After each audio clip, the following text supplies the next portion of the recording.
All right, YouTube, it's Fukushima time again. I know that there have been continuous updates on my channel on the situation, but today was an eventful day at Fukushima, and it's still going on right now. A fairly large earthquake, a 7.1 or 7.3, depending on what source you cite, uh, earthquake struck fairly close to Fukushima. It actually did cause a tsunami, only the tsunami was about 3 feet tall, so it didn't really do any damage. There was shaking on the live cam, and on ENE News, you can actually see that if you go there, and I'll put a link just to the site there. It should be the top story. If this earthquake had struck closer to the plant probably wouldn't be there right now. It would be a line of craters. Because it also came out not that long ago, actually, I think it was 2 days ago, that Unit 4, the one that contains all of the fuel rods that everyone's worried about, has been given a 0 rating as far as its earthquake preparedness, which means that even a moderate earthquake with an epicenter close to Fukushima could theoretically collapse the building. This makes sense because when you look at Unit 4, it looks very spiffy and clean. That's because they built essentially a skeleton around it on which is a framework on which they've mounted the crane that's going to be taking the fuel rods out of the pool. The building itself inside that shell is still largely collapsed and dilapidated. And the whole area, let's face it, is completely radioactive, so there's and filled with seawater, so there's degradation going on continuously in all of these buildings, including the two reactors that they wanted to restart that sustained some damage even though they didn't collapse. Um, this quake is being blamed essentially as an aftershock of the quake that hit in 2011.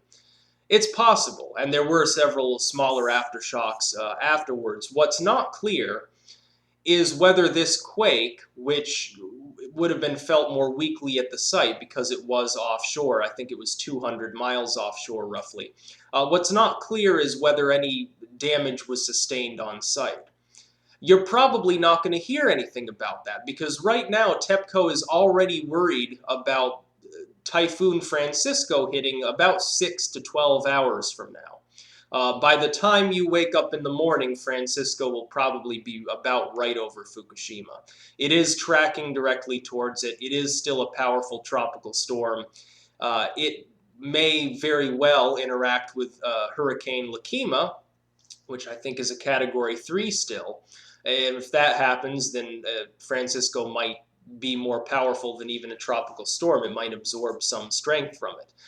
So right now, TEPCO is probably directing most of its workers to the goal of pumping water in preparation for a very, very strong drenching rain.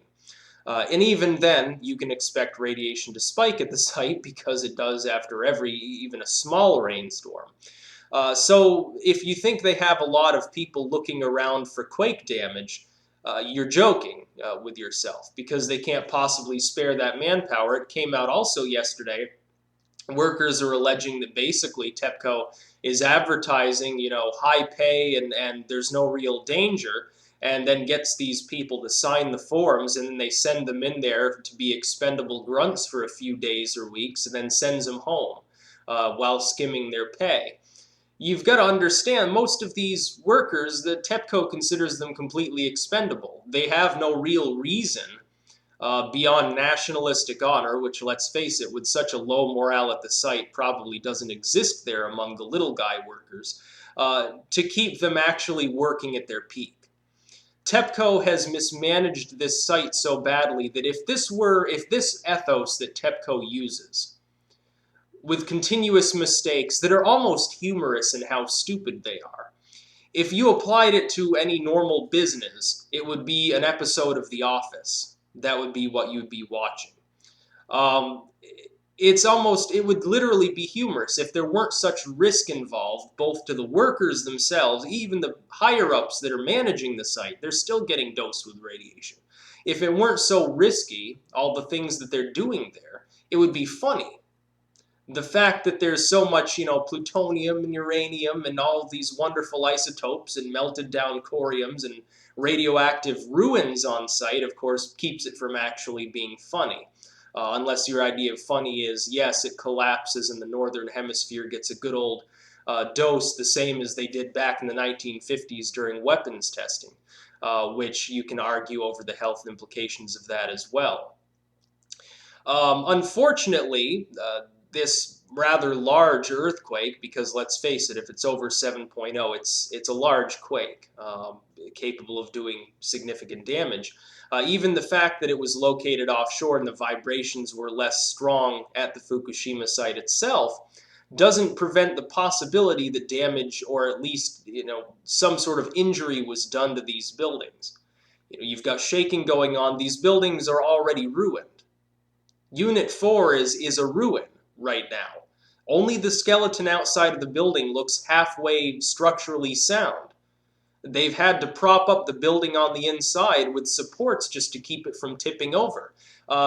You watch the video of the shaking, and if you pay close attention to the stack that's in the foreground, the big, tall, almost Eiffel Tower-looking chimney that used to vent steam out of the reactor, you can see it swaying back and forth.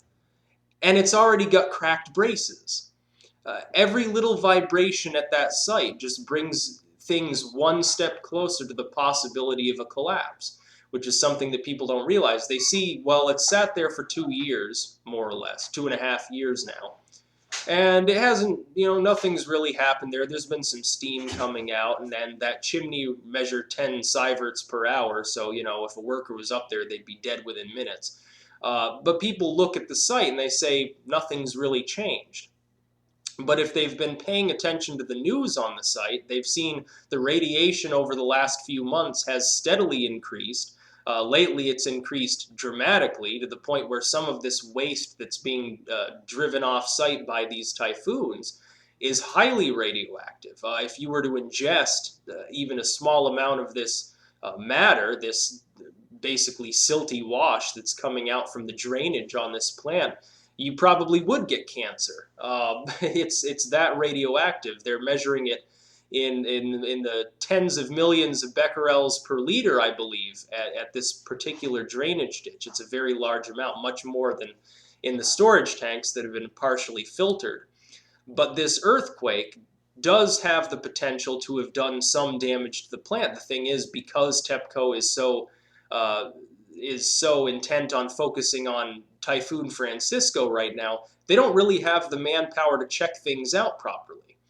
They do have many, many workers on this site. The problem is a lot of these people don't have proper training. Remember when they were using Geiger counters that only counted up to a certain amount, which was very low, and it turned out that they weren't sufficient, and it was actually a much higher reading around these tanks. They're not properly equipped. They're not properly trained. Their morale is low. They're coming in hungover. And ultimately, what could happen is that through workers not knowing what they're supposed to be doing, you could have a disaster occur at this site.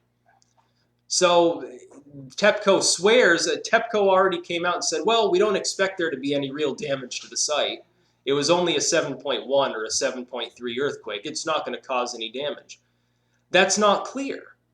Right now, and if you look at the live feed right now, all you see is drenching rain and some decent wind coming down. I've got the live feed open right now with a bunch of cranes and that ever-present stack right in front, which is still teetering to the side. They haven't done anything to it to stabilize it, probably because they can't get close enough to do so.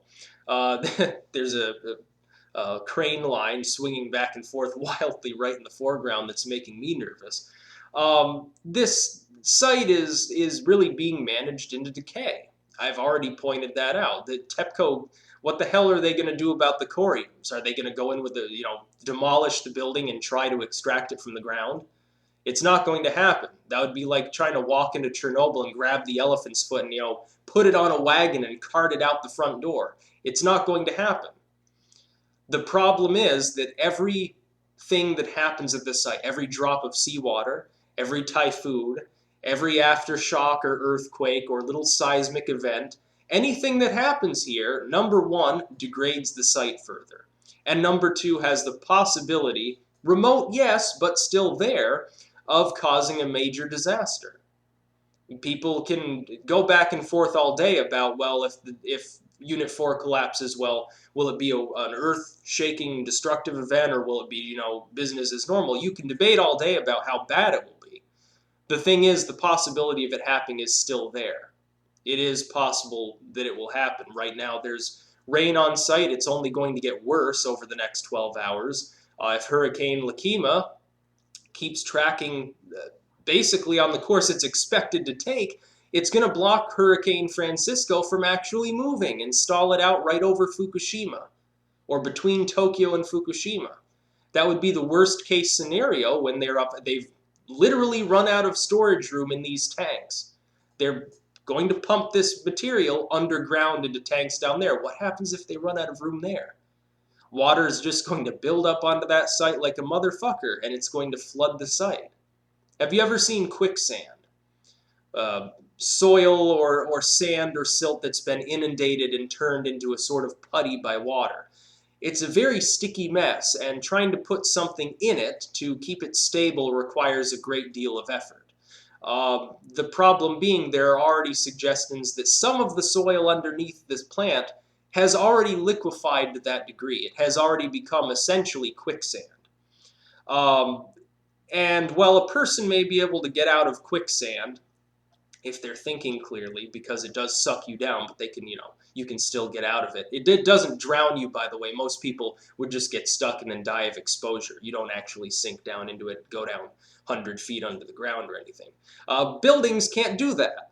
Unit 4 can't magically move itself out of the way of liquefied soil. So if the soil liquefies beneath Unit 4 and it starts sinking, and the skeleton does or doesn't start sinking, it's going to collapse anyway, which is something that people on the site don't seem to be taking seriously. TEPCO is literally like watching reruns of The Office. Only this time, when they make a mistake, people's lives are at danger. So that's about the long and short of it. There was a quake today. I'll put ENE News in the description. You can look up the quake yourself. It's on CNN right now, so just go to CNN, and it's one of the top stories. But again, the mainstream media put it on page 2 like they always do. So it's concerning, apparently not too concerning to people who have a great deal of money and know they can move to Argentina if things go wrong. Peace out.